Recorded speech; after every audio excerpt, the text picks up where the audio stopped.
Howdy partners, it's your buddy John here, and welcome back to Hearts of Iron for Kaiserreich, the alternate history mod, where last time we left off as the Dominion of Canada. We left off the first episode. Anyway, I'm planning on trying to invade the Union of Britain eventually in this series, try to rebuild the British Empire, and I've been kind of thinking about it. I think the best way to go about this, we have here the Emirate of Afghanistan and the Dominion of India have signed a white peace. I think that happened last episode. Did anything major happen? Does not appear to. Although I think, didn't Afghanistan have a few more territories? I don't know. I'll have to go back and look at that. But anyway, what was I saying? I think the best route about trying to retake the British Isles is to first help the French retake France, of course, and that will give us a pretty good springboard into the Union of Britain. I'm thinking the German Empire, see, the Allgemeine Osteingesellschaft, nailed it, declared war on the Republic of China. Okay. China's a republic. Look at this. Oh, right here. Okay. I think that's new. That might be something that broke away from Osteingesellschaft. I want to keep nailing that every single time. Just watch. Right. So what was I saying? Help France, retake France, give us a great springboard from which to take the British Isles back. And I'm thinking the German Empire, I know we've had our differences with them, but I'm thinking the German Empire might be someone good to kind of cozy up to, get some help from them. Because, oh, there we go. Because they're definitely the powerhouse here at the moment.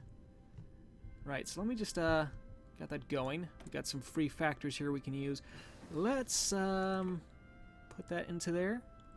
This is the one I really need to get done because this is taking way too long. There's no excuse for it taking that long. Alright, get that going. Let's grab, radio. Yeah, sure. I want to check something real quick, over here. King's speech is almost done. Oh, there it goes. Okay, now what I want to do is, I think I want to go down this route here. Requires draft Bill C7. Bill C7 did not pass. The king discards democracy. I think this is the way I want to go. If I'm going to go for like an imperialistic kind of route like I want to do. What was that?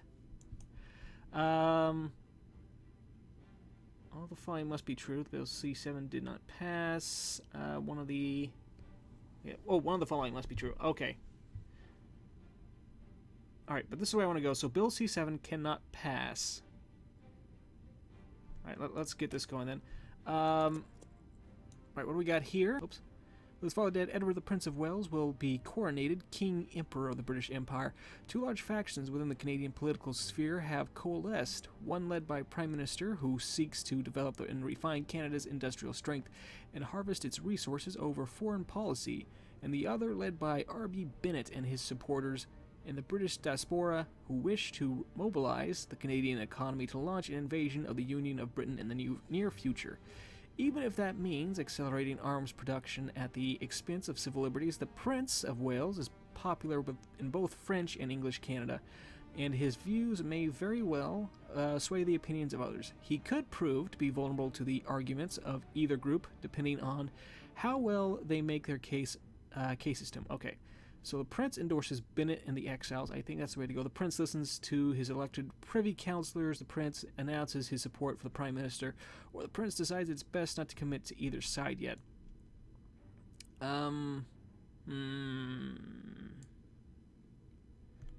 Wait, it says Edward, Prince of Wales. He's the king by now.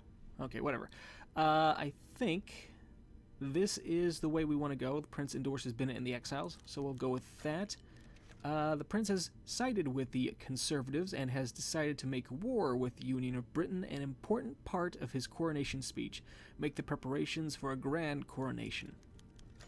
The King has spoken to the nation and has electrified it. From Vancouver to St. John, from Toronto to the Arctic, Canadians everywhere buzz with excitement after hearing a charismatic and forceful speech denouncing Syndicalism and the King's pledge to finish the war that his father began and reclaim Britain. Canadians were warned to never trust the Union of Britain or its insidious syndicalist allies.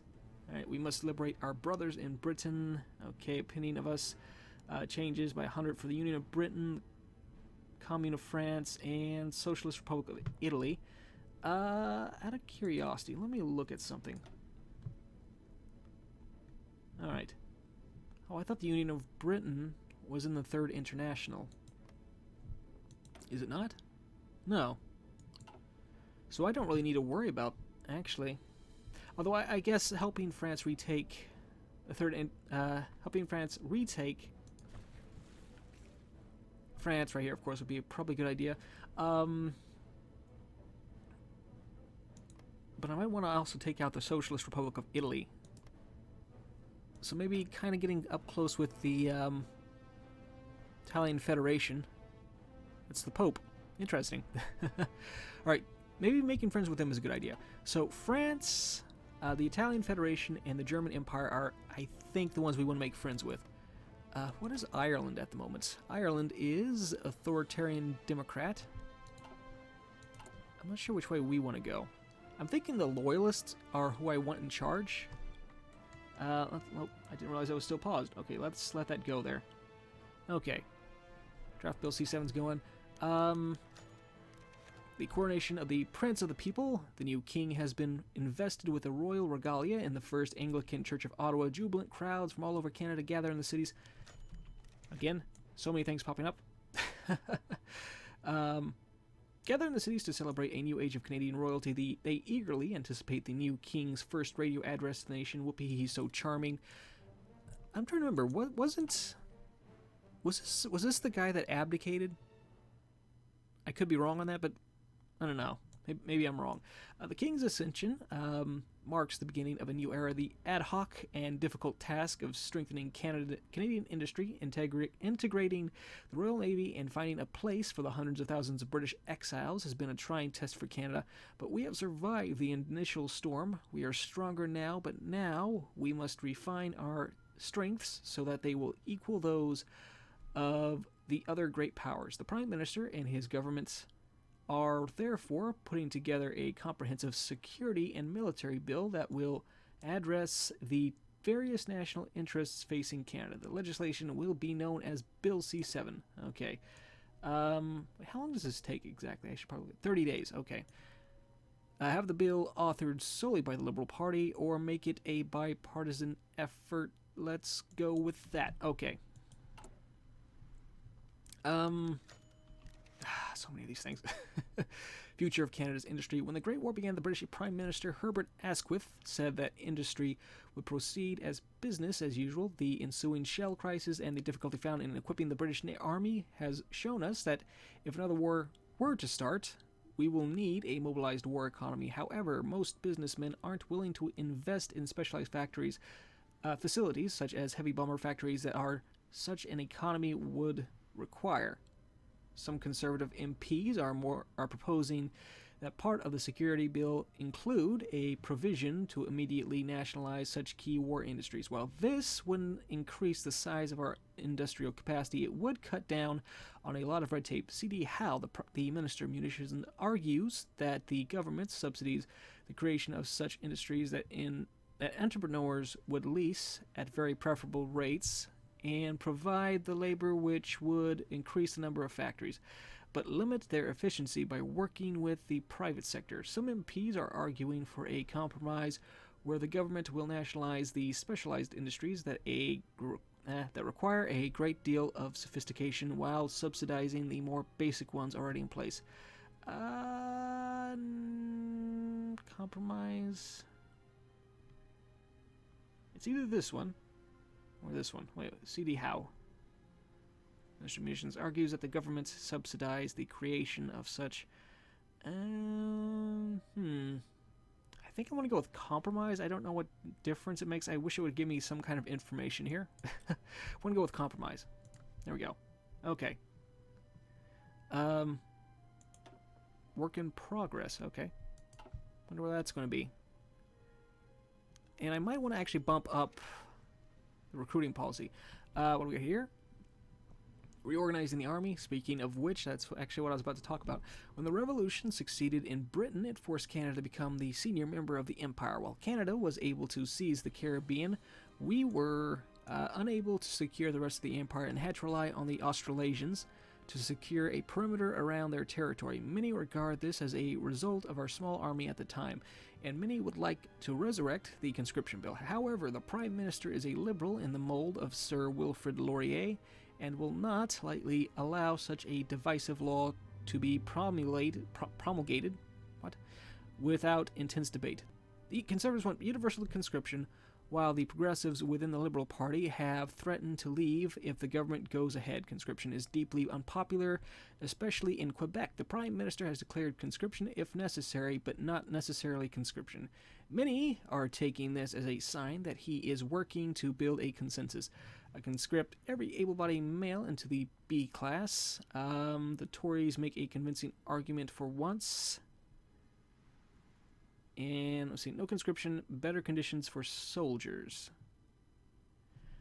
We are kind of having a little bit of an issue right now, I think, with Quebec. So let's try to keep things. Here we go. National unity.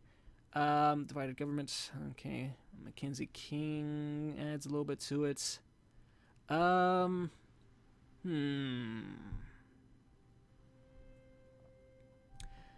conscription. I think I'm going to go with that for the moment. Wait, hold on. It's either this one or this one. Conscript every able-bodied male into the B class. Let's go with that for now. If we need later, I'll bump this up to limited conscription, which I'm actually thinking I might be doing here eventually anyway.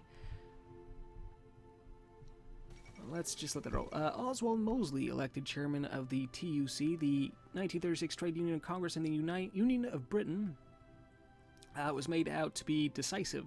Longtime chairman of the TUC, Philip Snowden, declared his resignation, causing the four major factions in the Union, Maximists, autonomists, federationists, and congregationists, to butt heads over the position. And as the dust settled, Oswald Mosley, leader of the Maximists and a totalist ideologue, has been appointed as the as a new chairman. Mosley's faction supports a strong central government and full state control of the economy, and are much more in favor of military action and British nationalism than any other faction. I think you mean then. All right, there we go. Oh, I forgot all about these guys. I sent them over to help deal with, okay, we'll just have them land there. And then I guess, you know what, I might actually want to send them over to France from there. We'll let them land in India, and then here in a little bit we'll send them back to French Republic. Okay.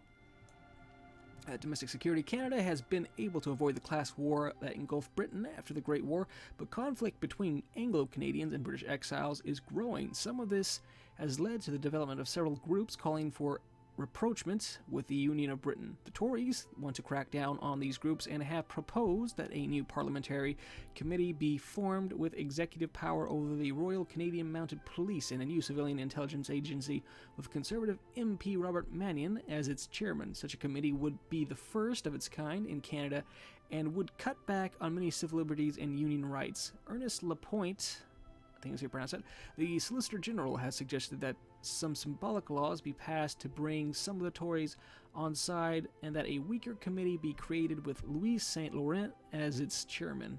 While the Progressives are adamant that no infringement on their civil rights take place, however, the issue is clear. Canada must reorganize these and streamline its overly bureaucratic security forces. No secret police, we are all Canadian and we're all in it together. St. Laurent is a good man, let him oversee the overhaul, or the Mounties always get their man, let's just make it easier. Let's see. Gains Robert Mannion, which grants Security Minister, Social Conservative, Silent Lawyer, daily political power gain. Lose some of the consumer good factories. Lose a lot of political power.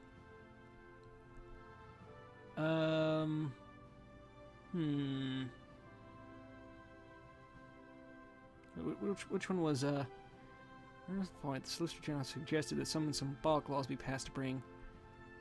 Alright, I think this is what we want. Go with that. Okay.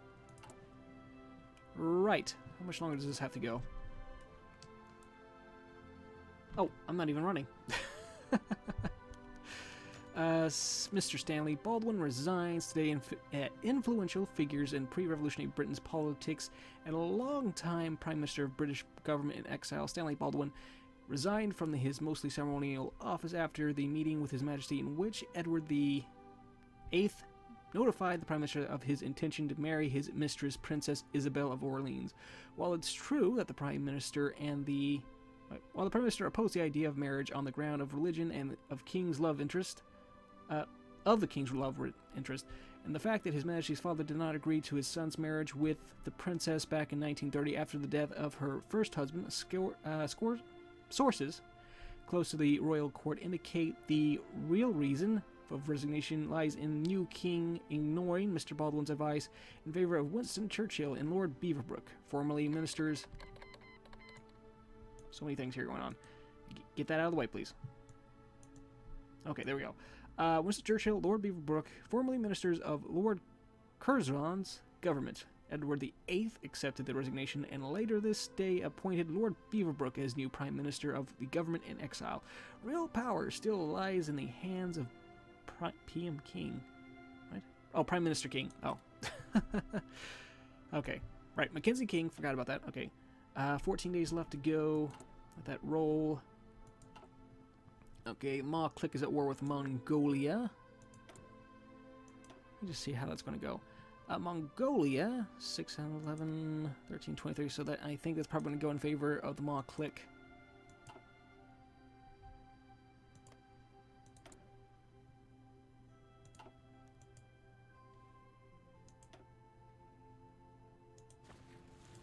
Let me see something. Finland's probably... No. For some reason I was thinking Finland would be the, would be a puppet of Russia. Oh no, that was before World War I, wasn't it? Alright, what do we got here? Bill draft. Draft Bill C7, okay. We need... What was it again? In order to get... Bill C7 did not pass. The king disregarded democracy. So Bill is killed in the House of Lords. We need that one for what I'm going to do.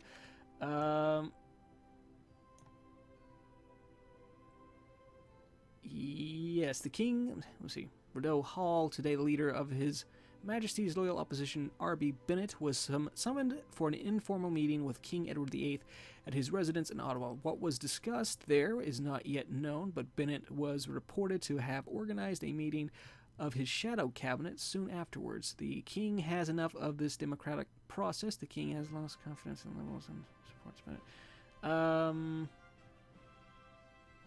It's event the government falls. Which one do I need? Doesn't exactly tell me. I think this is the one. King has enough of this democratic process. I think, yep, there we go. Okay, let's grab that.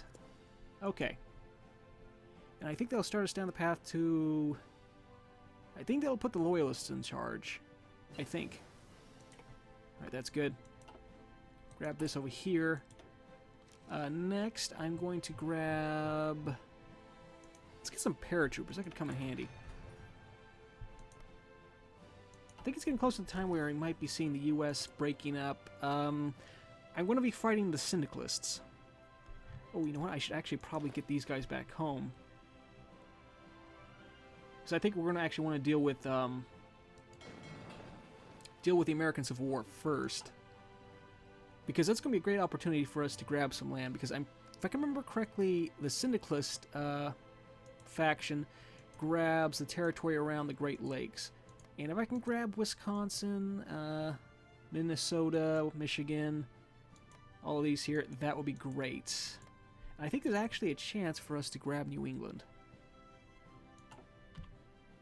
Let that roll. Okay. They're on the way back home. Sorry, guys. I know I said I'd drop them off in the in Africa there in the French Republic, but I think this is the first priority we need to take care of. And I'm pretty sure we'll be able to take care of, I can't remember what they're called, but the Syndicalists' fleet, because we have a pretty good presence here. I might actually, I'm trying to remember who, there's 4 factions in all. There's the U.S., there's the Pacific States of America, then there's the Syndicalists, and there's another one that pops up in the south. Poland falls to Syndicalism. After the complete collapse of the Polish government following the Black Monday disaster, Poland found itself in complete anarchy, with many different political factions vying for power in the vacuum of the Old Kingdom. The fighting has come to a close today as Syndicalist forces claim victory, announcing their complete control of the country from the chambers of the defunct Regency Council. The international community has reacted with shock as the formerly conservative government of the kingdom has been replaced with a radical syndicalist government seemingly overnight. Time will tell how this bodes for Europe, a spine in the middle of Mittel Europa. Let me see here. How are things looking here? Poland was never actually part of Middle Europa, was it? I don't think it was. Okay, we got Felix Dzerzhinsky. Got it. Okay. Totalists. Alright. So I'm thinking, actually, yeah, I think kind of cozying up to the German Empire might be a good idea. How are we right now? Similar ideology. What is our ideology? Market liberals. Are you sure?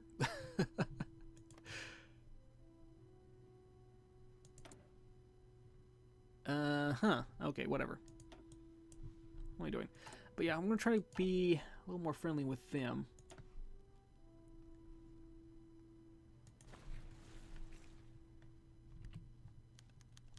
The royal wedding. After long preparations, His Majesty has finally wed Princess Isabel of Orleans today during a lavish ceremony taking place in Ottawa, accompanied by several heads of state of their representatives, including Presidents Hoover and Pétain, Haakon the Seventh, takes me a minute for some reason, of Norway, Christian the 10th of Denmark, see I got that one, George the 2nd of Greece, got that one too, Archduke Felix of Austria, and Grand Duke Vladimir Kirillovich of Russia.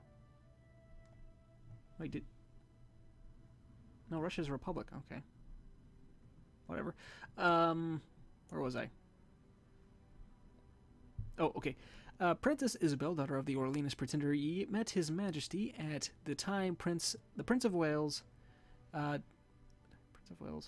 the time Prince of Wales, during his visit to Algiers shortly before the British Revolution of 1925, and managed to catch his attention with her intelligent linguistic abilities and first-hand experience of the Great War, during which she served as a nurse. Prince and Princess met again in 1927 and shortly after began their not-so-well-hidden affair, despite Princess Isabel being married and already a mother, while His Majesty didn't manage to convince his father, King George V, to allow him to marry Princess Isabel after her first husband's death in 1930. He appeared with her on several occasions after she moved to Canada in late 1930. During the time, Princess managed to win the people's support, especially in the Quebec area, which proved to be very valuable for His Majesty, tirelessly fighting for improving the image of the monarchy. The wedding brought support for the monarchy to the new heights, and now everybody is expecting the birth of their heir. Okay, political power plus 40. New England and Canada after the British Revolution collapsed. The American economy upstate, New York, and the states east of it reoriented towards Canada to preserve their economies. Too conservative for syndicalism, but too moderate for America. First, New England has become isolated from the rest of the United States and is now effectively in Ottawa's sphere of influence. Joseph Kennedy, representing the political and business elite of the region, quietly informed us today that should the worst come to pass and the government in Washington prove unable to defend them, the state governments would allow for Canadian troops to garrison them. Let's hope it doesn't come to that. Right, how long have I been recording? This seems like a good place to call the episode. I think I'm going to call it there. Thanks for watching, partners. Trying to decide where I want to go from here. I know I want to get troops ready for any civil war here, because I think we're getting close to a civil war in the United States. So get the troops ready, and I'm going to try to take out the Syndicalists. Whether or not I support someone else, I don't know. But I think my goal is to take, let's say, Minnesota, Wisconsin, Michigan, maybe Illinois and Indiana, maybe Ohio. I think I'll take them. And I'm pretty sure we're going to end up with New England. And I think that's going to be a pretty good land grab there, if we can get that done. And from there, I'll probably put my focus back over here to Europe. First goal is to help the French retake France. That'll give us a springboard back over into Britain itself. And I think that's the way to go. Again, making friends with Germany might be a good idea as well. But anyway, partners, going to call this here. Thanks for watching. If you enjoyed, feel free to click the like and subscribe. Very much appreciated. It really helps me out. And I will see you, partners, next time. Bye-bye.